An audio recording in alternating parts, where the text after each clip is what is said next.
Bem, como já tinha dito, sou o professor Tando, eu sou professor de aula teórica de vocês, e a gente vai começar explicando mais ou menos como vai ser a ideia das nossas aulas.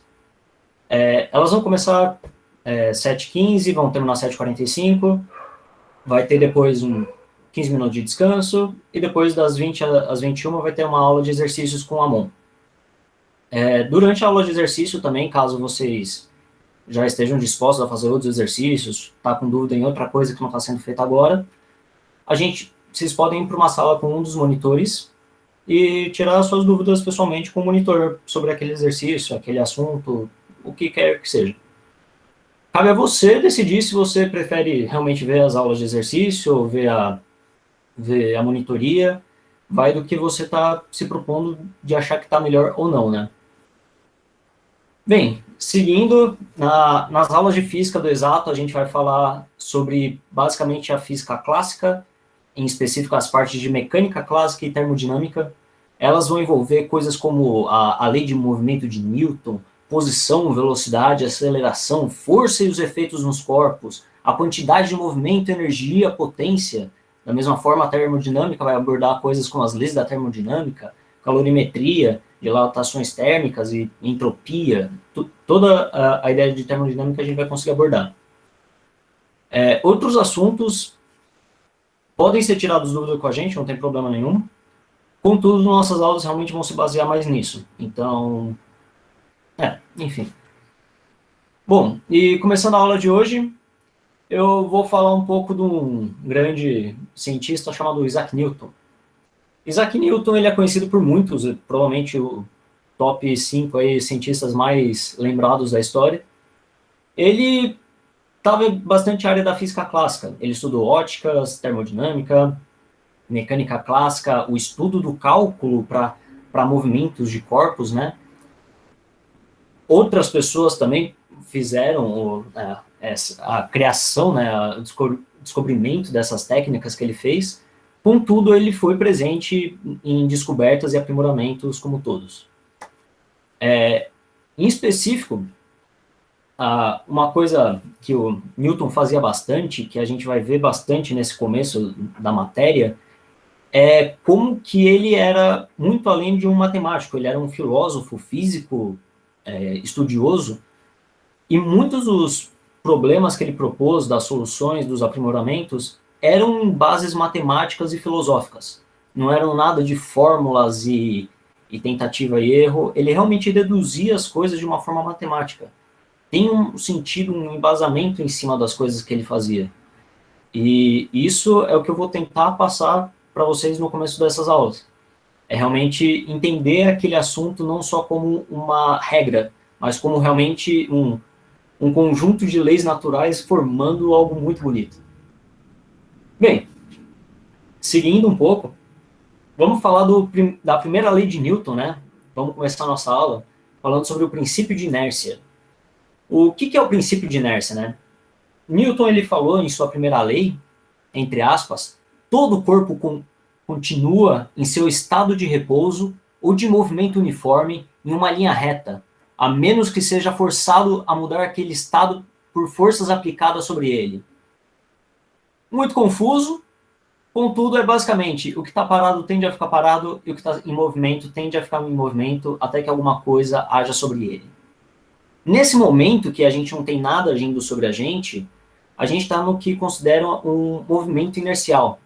A gente está tranquilo, seguindo o nosso caminho, seja parado, seja com uma velocidade constante, a gente está seguindo na tranquilidade.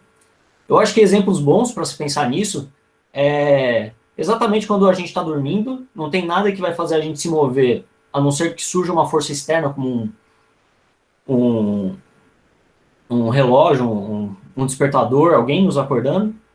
Da mesma forma, realmente pensando em coisas físicas, tem a parte quando, por exemplo, a gente joga uma bola de boliche, ela vai continuar rodando até ela atingir alguma coisa. Alguma coisa precisa, um pino de boliche, o final da parede, mas fora isso, ela vai continuar lá em movimento. Claro, no mundo físico real que a gente vive, existem forças como o atrito, como forças de atrito, forças atenuantes do movimento, e elas são forças externas agindo sobre a gente. Caso não tivesse nenhuma dessas forças externas, desses agentes exteriores agindo sobre a gente iria continuar nosso movimento. Que nem, por exemplo, quando a gente pega uma boia e vai navegando calmamente pela piscina, a gente realmente está sem quase nenhum atrito e continuando o movimento, mesmo que devagar, está lá acontecendo. A gente está em um movimento de inércia. A gente está aí tranquilamente, sem nenhuma outra força agindo sobre a gente. Bem, explicado isso, vale também pensar, né, tipo, mas a gente está parado, está se movimentando, inércia, em relação ao quê? Afinal, eu estou parado aqui na minha cadeira. Beleza. Eu, por exemplo, aqui, eu estou parado na minha cadeira. Contudo, eu estou me movendo em relação à Terra, né? Se a gente olhar, por exemplo, da Lua, a Terra está girando, passando o dia, e a gente está se movendo junto com a Terra. Ainda, se a gente olhar na perspectiva do Sol, além de estar fazendo um movimento de rotação, a gente está fazendo um movimento de translação em torno dele. Então a gente não está parado. Agora, ainda mais em relação a Sagitário A, o buraco negro no centro da nossa galáxia, além da gente estar rotacionando e transladando ao redor do Sol, a gente está transladando em torno da Via Láctea toda. Então, a gente está parado ou se movimentando em relação ao quê? Aí que entra a ideia de referencial. Vamos pensar em um caso de um ônibus andando. Por exemplo, você está sentado na cadeira de um ônibus andando. Dá para falar que você está em movimento? Aí vem a pergunta em relação ao quê?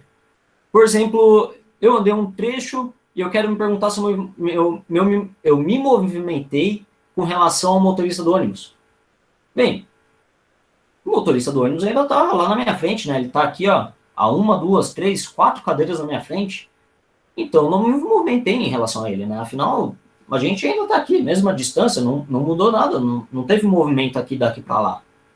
Agora, se a gente olhasse em relação a uma placa de trânsito, uma pessoa parada na rua, aí a gente pode ter se movimentado. Antes a gente estava em um lado da placa, depois passou andando para o outro lado da placa. Da mesma forma que para a gente, dentro do ônibus, a placa de trânsito está em movimento. Afinal, quando a gente olha para fora da janela de um carro, a gente vê todo o cenário lá se movimentando. E realmente, a gente está se movimentando dentro do carro em relação ao chão, mas o chão está se movimentando em relação a gente dentro do carro. E aí que vem a ideia de referencial. É realmente se perguntar, tipo, eu falo, esse objeto está parado, mas você tem que dar um referencial. Você tem que dar um ponto de perspectiva pelo qual aquele objeto está parado ou aquele objeto está se movimentando. Enfim, seguindo para frente. Estamos falando aí de movimento, né? Mas o que pode ser o movimento, né? Vamos especificar as coisas. A gente pode se movimentar de duas formas. No espaço, o espaço ele é formado por essas três dimensões, chamada tridimensão, um lugar muito legal de se viver, não muito dependendo do lugar, mas em sua grande parte é. Geralmente a gente fala sobre as coordenadas x, y e z, né? Que seria a largura, o comprimento e a altura. E sim, são as três dimensões que vivem o nosso mundo. A gente pode se movimentar nessas três dimensões da maneira como a gente bem entender. Agora tem mais uma espécie de movimento, que é o movimento temporal. É realmente essa dimensão temporal que é o tempo. Nela a gente não pode exatamente se mover a livre escolha. A gente só tem um caminho a seguir para frente. Pelo menos na física clássica. Se vocês quiserem saber de relatividade, ou matériazinha boa. Enfim, o tempo ele é constante e ele está constantemente se movendo para frente. Basicamente, a gente pode pensar no movimento do tempo como se fosse um elevador subindo. A gente pode falar, por exemplo, eu quero te encontrar em tal lugar quando o elevador chegar ao 10º andar. Você dá mais uma coordenada para a pessoa, né? Afinal, você fala assim, putz, eu quero te encontrar lá no... Vamos se encontrar lá no bar, pós-pandemia. A pessoa fala, beleza, bar, pós-pandemia. Agora, vamos se encontrar lá no bar? Quando? Vamos se encontrar na pós-pandemia? Onde? Fica faltando uma dimensão. E realmente a dimensão de espaço e de tempo, elas se completam para fazer essa essa união de deslocamento espaço-temporal. Bonito, né? Enfim, o que é a definição de deslocamento, então, né? Eu estou falando, assim, estamos nos deslocando. Bem, deslocamento é simplesmente a sua posição final menos a sua posição inicial. Por exemplo, você começou aqui, você deu 2 passos para o lado, o seu deslocamento foi, você teve o final, você teve o inicial, foi 2 passos para o lado. O deslocamento em si, eu gosto de usar essa notação com S, que é do inglês space, descobri há pouco tempo, porque o D geralmente a gente usa para outras coisas, tudo mais, tem diâmetros, blá blá blá. A maneira como você faz a anotação depende de você. Se você quiser escrever realmente deslocamento igual posição final menos posição inicial, vai de você. Se você quiser usar letras, números, também vai de você. Eu vou denominar como ΔS. Delta geralmente a gente usa para variação, né? Deslocamento, diferença. ΔS, ou seja, o deslocamento vai ser a posição final menos a posição inicial. Tranquilo? Com isso, a gente pensa, por exemplo, em números, realmente. A gente tinha, uma bolinha que estava na posição 1 e ela se moveu para a posição 2. Qual foi o deslocamento da bolinha?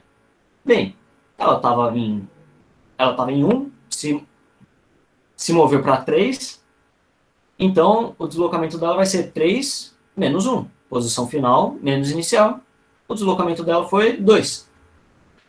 Agora, por exemplo, se a bolinha estivesse em 2 e se movesse para menos 1, aí beleza, a posição final dela é menos 1, posição inicial dela era 2, menos 1, menos 2, menos 3. O deslocamento dela foi menos 3. Ela se deslocou 3 espacinhos para o lado. E aqui eu estou falando em unidimensional, né? Afinal a gente só está vendo uma linha, uma bolinha indo para um lado ou para o outro. Mas essa lei se vale para as 3 dimensões que a gente vive espaciais. Ela realmente pode ser um ponto no espaço e outro ponto no espaço. De qualquer maneira, você tem o seu deslocamento tendo a sua posição final e a sua posição inicial. E além, dá para a gente falar sobre o deslocamento temporal. E ele funciona da mesma forma. O deslocamento vai ser o final menos o inicial. Seu estado final menos seu estado inicial. O deslocamento, então, vai ser o tempo final menos o tempo inicial. Por exemplo, a gente tinha um ponteiro que estava no 1 e ele foi até o 3. Qual foi o deslocamento desse ponteiro? Bem, esse ponteiro, ele estava no 1, foi até o 4. Posição final 4, menos posição inicial 1. O deslocamento temporal foi de 3. Só que, primeiramente, tá dando para entender? Nenhuma dificuldade? Não sei se eu estou passando rápido ou não. Estou meio nervoso, muitas pessoas nessa reunião.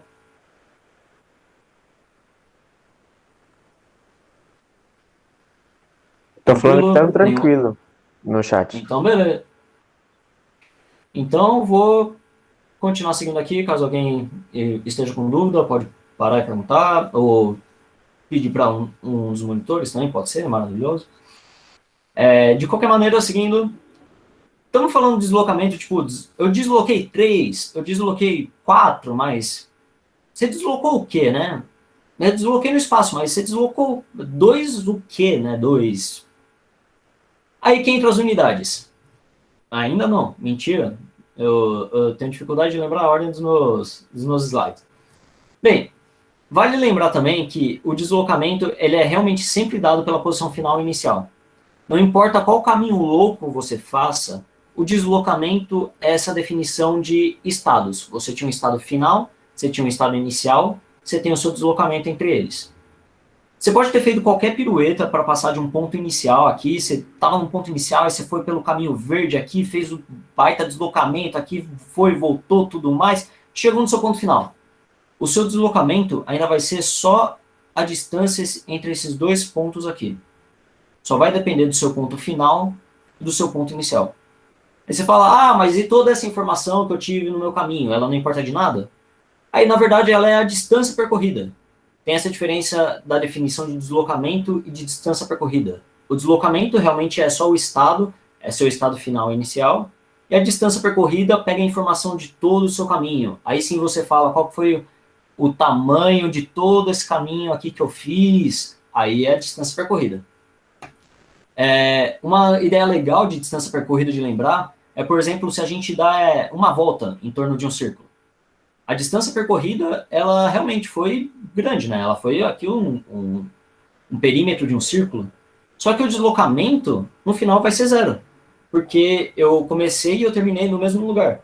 Então, meu deslocamento final vai ser zero.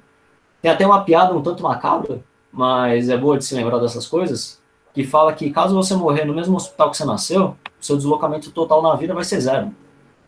É uma ideia de deslocamento. Bola para frente. A gente está falando de deslocamento e de movimento, mas deslocando exatamente o quê? Aí que vem as unidades. As unidades, elas servem para padronizar essas medidas. Para a gente só não falar, daqui até ali. Daqui a pouco a gente se encontra, ou daqui a pouco... Quanto que é o daqui a pouco, não é mesmo? Quanto que é o daqui até ali? Então a gente usa realmente as unidades, são os padrões para essas medidas. Tem as unidades, por exemplo, de comprimento, que são centímetros, polegadas, metros, quilômetros, anos-luz, também é uma unidade de distância, que é para distâncias muito grandes do espaço e tudo mais. Da mesma forma que para tempo, a gente tem as unidades de tempo, né? Que são segundos, minutos, horas, anos, milênios, décadas. São realmente unidades de tempo. É um período de tempo que vai passar. Tem muitas unidades de tempo. Você pode utilizar a que você preferir melhor, se dá melhor com centímetros, se dá melhor com metros. Só não é muito legal se dar legal com polegadas e sistema imperial, porque sistema imperial é muito louco. Mas tem uma norma internacional para essas unidades, mais especificamente o Sistema Internacional de Unidades. Ele é o que fala qual vai ser a unidade mais legal de se usar quando você estiver falando com outras pessoas. Para comprimento, essa unidade vai ser o metro. Provavelmente muitas pessoas conhecem o metro, ele é mais ou menos isso aqui. Seria o tamanho de uma pessoa muito, muito pequena, de uns 8 anos de idade, talvez. E para o tempo, a nossa unidade é o segundo, que também acredito que todos conheçam, é a diferença de um segundo, não sei muito mais como explicar. Mas tem as unidades de muitas outras coisas, como, por exemplo, a unidade de massa é quilograma, de comprimento é metros, de tempo é segundo, de corrente é ampere, de temperatura é Kelvin, e por aí vai que eu esqueci qual eram essas outras duas. Enfim, mas a gente tem muitas unidades, como a gente faz de olhar uma ou olhar outra. Por exemplo, se eu tenho alguma coisa em centímetros, como eu sei qual que é o tamanho dessa coisa em metros? Se passou um tanto de tempo em segundos, como eu sei quantas horas passou? Bem, aí que tem a ideia de conversão das unidades. Tem algumas conversões mais clássicas que é legal de se lembrar na cabeça. Por exemplo, que 1 metro é igual a 100 centímetros, que 1 quilômetro é igual a 1000 metros. Uma polegada não precisa muito saber, mas está aí a informação. Um ano-luz também, com certeza, eu nunca vou decorar esse número, mas está aí o quanto que é um ano-luz. É apenas 9 bilhões de quilômetros, bilhões de quilômetros. Da mesma forma que tem as conversões de tempo, né? 1 minuto é igual a 60 segundos, 1 hora é igual a 60 minutos, um dia tem 24 horas e um ano tem aproximadamente 365,25 dias. Por isso que a cada 4 anos a gente tem um dia a mais para recompensar esse 0,25. De qualquer maneira, tem essas unidades de tempo. E como a gente faz para converter, por exemplo, a gente tem uma ideia mais geral, né? Eu posso decorar aqui 1 metro é 100 centímetros e que 1 quilômetro é 1000 metros. Mas se eu perguntasse, por exemplo, quantos centímetros tem 1 quilômetro? Isso não é uma coisa que eu decoro, assim, não vou decorar todas as possibilidades de variação diferentes. Mas a gente pode realmente fazer uma regra de 3 para descobrir essas unidades. Eu sei que em 1 metro tem 100 centímetros. Eu sei que em 1 quilômetro tem 1000 metros. Então vamos pensar assim. 1 metro tem 100 centímetros. Da mesma forma que 1 quilômetro tem 1000 metros. E aí que as unidades são tão importantes, porque elas ajudam a gente a compreender um pouco como achar as coisas certas. A unidade, eu gosto de ver ela como uma multiplicação. Peço perdão aos matemáticos, contudo, ela cai muito bem como uma multiplicação. 100 metros, olha que bonito, está multiplicando metros. O metro está multiplicando 1. Da mesma forma que 1000 metros está multiplicando 1 metro. a gente pode cortar, né? Tá multiplicando e dividindo pela mesma coisa, a gente pode cortar os dois, né? Por exemplo, se estivesse multiplicando em cima por 10 e dividindo embaixo por 10, a gente podia dividir 10 e 10 aqui, né?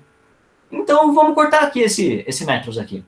Cortei aqui esse metros, regra de 3, passei o 1000 multiplicando, passei o 1 km multiplicando 1, então vou ter que 1 km, né, 1 km vezes 1, é igual a 100 vezes 1000 centímetros.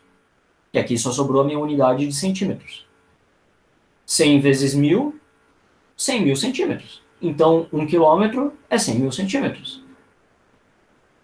É matematicamente correta, então eu fico feliz.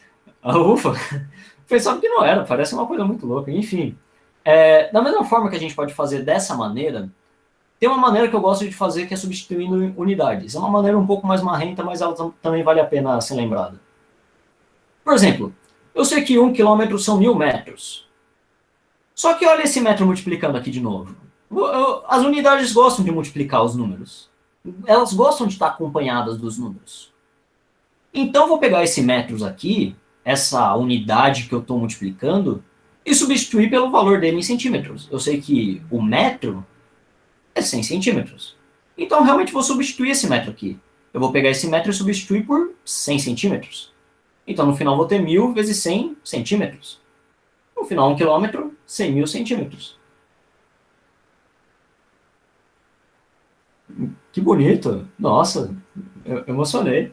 Enfim, deu para entender mais ou menos como a gente faz conversão de unidades. Aí realmente começa a complicar um pouco mais a aula. A gente sai um pouco da filosofia, mas ainda está lá atrás. Deu para entender? Ficou claro como a gente converteu 1 quilômetro para centímetros? Sim. Beleza. E aquele negócio, professor, qual das duas regras eu uso, qual dos dois jeitos? Se agarra o que você gostar mais. Você fala, putz, eu entendi esse aqui, agarra ele, abraça e fala, é esse que eu vou. De qualquer maneira, a gente também pode fazer a mesma coisa para o tempo. E a gente pode fazer isso seguidamente. Por exemplo, eu quero saber quantos segundos tem em um dia. Muitos. É uma boa resposta inicial, mas a gente pode fazer diversas regras de 3 para achar esse valor preciso. Por exemplo, 1 minuto tem 60 segundos. 1 hora tem 60 minutos. Um dia tem 24 horas.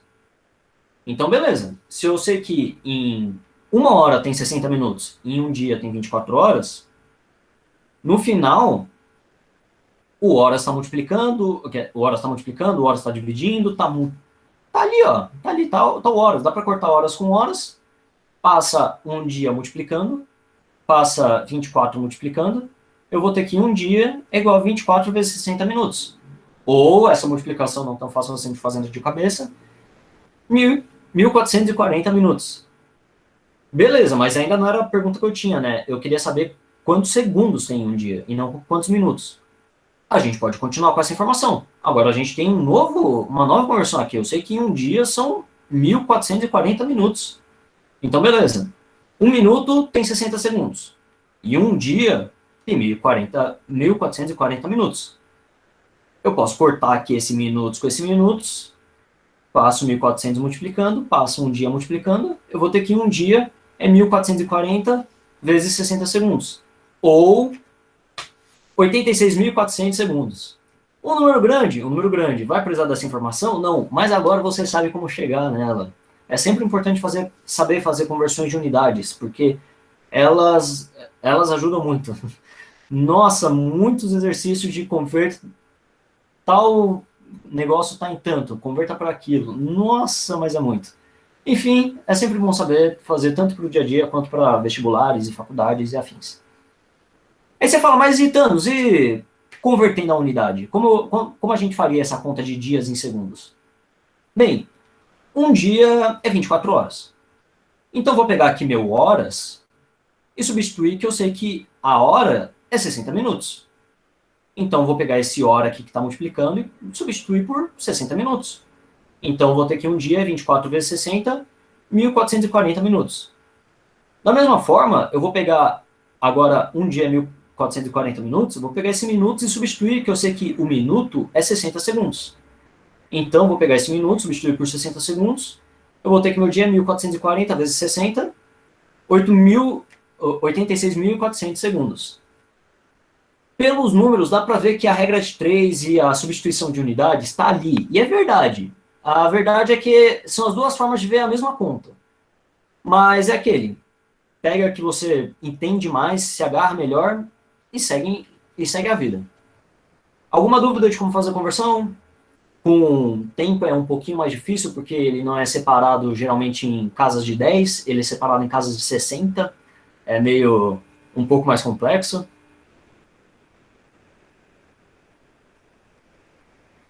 Sem dúvida, de boa, beleza.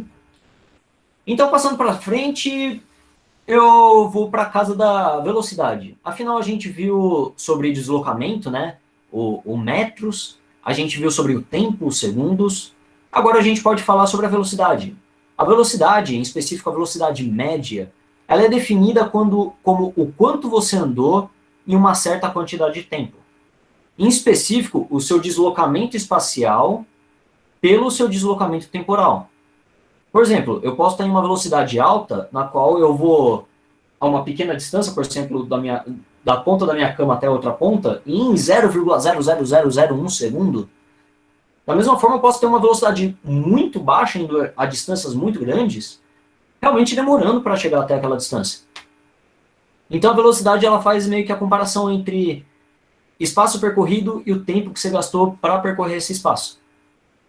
Bem, mais uma vez, vocês escolhem a maneira como mais convém essas unidades, mas a maneira mais convencional é que a velocidade média é dada por esse ΔV. O delta, mais uma vez, é esse negócio de variação que a gente tem. É meio estranho para a velocidade média, mas enfim. ΔV, V de velocidade, vai ser o deslocamento do espaço, ou seja, o ΔS space, dividido pelo deslocamento no tempo, ΔT. E a unidade da velocidade no sistema internacional, a unidade geralmente a gente usa esses parênteses quadradinhos para significar, a unidade da velocidade, já que é deslocamento em metros dividido pelo tempo em segundos, no sistema internacional vai ser metros por segundo. Ou de uma forma um pouquinho mais organizada de escrever em uma linha, metros por segundo. Pode fazer essa barrinha para a direita, para a esquerda, depende de você falar. Enfim, essa barrinha torta para significar o dividido. Bom, então vamos dizer, por exemplo, se eu andei 10 metros em 10 segundos, qual é a minha velocidade média? Bem, meu deslocamento no espaço foi de 10 metros, eu tinha uma posição e me desloquei 10 metros, e eu demorei 10 segundos para deslocar esses 10 metros. Então, minha velocidade vai ser 10 metros dividido por 10 segundos. 10 dividido por 10 dá 1, e a velocidade média vai ser 1 metro por segundo. De boa, o conceito de velocidade. Deu para entender mais ou menos como... Ok, sim. Tem uma dúvida? Pontos a serem colocados? Sim, de boa, então beleza. Bom, então vamos fazer uma coisa um pouquinho mais difícil. Vamos converter uma unidade de velocidade. Por exemplo, eu estou a 10 metros por segundo. Eu quero saber qual que é a minha velocidade em quilômetros por hora. Eu estou... Não, né? Mas vai... Um carro está a 10 metros por segundo e eu quero saber qual que é a velocidade dele em quilômetros por hora. Como que eu faço aí? Putz, eu sei a conversão de quilômetros para metros e de horas para segundos, mas eu não sei a conversão de quilômetros por hora para metros por segundo. É diferente, né? Tem um negócio complexo ali. Bem, então vamos lá. Primeiramente, eu vou ajustar um pouquinho a ideia das unidades de a conversão. Eu sei que 1 quilômetro são 1.000 metros. E esse 1.000, como eu falei, está multiplicando o m, né? É uma multiplicaçãozinha aqui. Vocês não estão vendo, mas tem uma multiplicação ali. Bom, então se ele está multiplicando, eu posso passar ele para o outro lado dividindo. Ou simplesmente, também falando assim, dividir os dois lados por 1.000. Assim, desse lado eu vou ter que 1 metro, e desse lado eu vou ter 1 sobre 1.000 quilômetro. E essa é a conversão de metros para quilômetros. Eu sei que 1 metro é igual a 1 sobre 1.000 quilômetros. É tipo falar, uma fatia de pizza é 1/8 da pizza. Ela é só uma fração da pizza toda, né? Da mesma forma que o metro é só uma fração de 1 quilômetro, que é um negócio grande. Enfim, 1 sobre 1000 também pode ser escrito como 0,001. Mas enfim, eu vou usar 1 sobre 1000, que geralmente vai me agradar um pouco mais, um pouquinho para frente. A mesma coisa dá para fazer com o tempo. Eu tenho hora, eu tenho segundos. Nessa, eu sei que eu posso passar o 3.600 dividindo. No final, vou ter que 1 segundo é 1 sobre 3.600 hora. Um pouco estranho de se falar assim, mas é basicamente, o 1 segundo é uma parcela de 1 sobre 3.600 de uma hora. Essa que é a ideia de conversão. A gente pode fazer esse negócio de multiplicar tudo mais para passar. Putz, eu sei de polegadas para centímetros, não sei se centímetros para polegadas. Só passar dividindo que tá perfeito. Enfim, com essas duas informações ainda não sei a minha velocidade em quilômetros por hora. Como eu faço? Bom, eu tenho que 1 metro é igual a 1 sobre 1000 quilômetros. E 1 segundo é igual a 3.600 hora. Então, 1 metro por segundo, aqui 1 metro por segundo, eu vou pegar esse metro e substituir por quilômetro. A parcela desse metro em quilômetro, né? Então, vai ser 1 sobre 1000 quilômetro dividido por 1 sobre 3.600 hora, substituindo o segundo por hora aqui nessa nossa conversão. Aí você fala, meu Deus, Thanos, mas divisão com fração, eu pensava que isso era só no mês na matemática. Mas aí que entra a ideia da matemática, ela é a língua que rege todo o nosso conhecimento de física e filosofia, química e todas as matérias envolvem um pouco dessa linguagem, é bonito. De qualquer maneira, se alguém tiver dúvida de como fazer divisão de fração, tudo mais, pode perguntar. Até então, divisão de fração, a gente passa a fração que está dividindo invertida multiplicando. Ou seja, eu tenho 1 sobre 3.600, eu vou passar multiplicando como 3.600 sobre 1. Então, eu tenho que 1 metro por segundo é igual a 1 sobre 100 vezes 3.600 sobre 1. No caso, o quilômetro está em cima, a hora está embaixo, quilômetros por hora. Em específico, 3.600 dividido por 1000, multiplicação de frações, dá para fazer essa divisão, dá 3,6 km por hora. Então, 1 metro por segundo é 3,6 km por hora. Da mesma forma, se eu quiser fazer a conversão contrária, de km por hora para metros por segundo, eu posso só pegar agora esse 3,6 e passar dividindo. No final, vou ter que é 1 sobre 3,6 km por hora. 1 sobre 3 metros por segundo. De qualquer maneira, ainda não sei a velocidade do meu carro. Meu carro tinha 10 metros por segundo e não metros por segundo. Bem, então a velocidade do meu carro vai ser 10 metros por segundo. Pegando metros por segundo, ou simplesmente fazendo a conversão, que nem a regra de 3, que nem a gente fazia antes. Pegando metros por segundo aqui e substituindo por 3,6 km por hora, eu vou ter que 10 vezes 3,6 km por hora, ou 36 km por hora. Eu achei a conversão da velocidade do meu carro de metros por segundo para quilômetros por hora. Deu para entender? Alguma dúvida? Questões?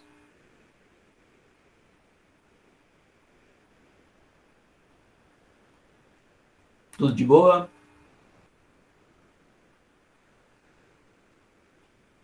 Sim, tudo certinho, beleza? 3,6 dá para falar que é a base de conversão de unidades, mas 3,6 na verdade é simplesmente para esse caso que a gente achou de quilômetros por hora para metros por segundo, ou contrário, de metros por segundo para quilômetros por hora. Aparece esse 3,6 simplesmente pelo fato de uma hora ser 3.600 segundos. Contudo, vai de você de como... não, na verdade, contudo, outras unidades usam... outras medidas usam outras unidades. Por exemplo, se eu falasse passar de quilômetros por hora para milhas por hora, aí eu tenho que fazer a conversão diferente. Eu tenho que fazer a conversão de quilômetros para milhas. E é mais ou menos por aí que vai a conversão. Não é exatamente esse número, não é um número mágico, não é uma boa decorar números mágicos. Alguns realmente a gente acaba decorando, por exemplo, aqueles lá atrás de... Cadê? Aqueles lá atrás de 1 metro é 100 centímetros, 1 quilômetro são 1000 metros. Da mesma forma que 1 minuto é 60 segundos, 1 hora é 60 minutos e 1 dia é 24 horas. são conversões mais clássicas e com elas a gente pode utilizar outras conversões. Da mesma forma, dificilmente alguma pessoa ou algum exercício, qualquer ser humano da Terra, vai te apresentar para fazer uma conversão sem te explicar o que é a unidade. Por exemplo, se alguém fala, me faça uma conversão aí de pés para metros. Aí você fala, de pés para metros, eu nem sei quanto que é um pé, né? Eu preciso saber quanto que é um pé para saber falar quanto que ele é em metros. Então a pessoa pelo menos vai te apresentar alguma alternativa para fazer a regra de 3 que a gente fala. Ela basicamente vai ter que apresentar 3 dos valores que estão apresentados aqui. De qualquer maneira, essa era a aula. Agora o que a gente teria seria um tempo de uns 10 minutos de descanso, 10, 15 minutos.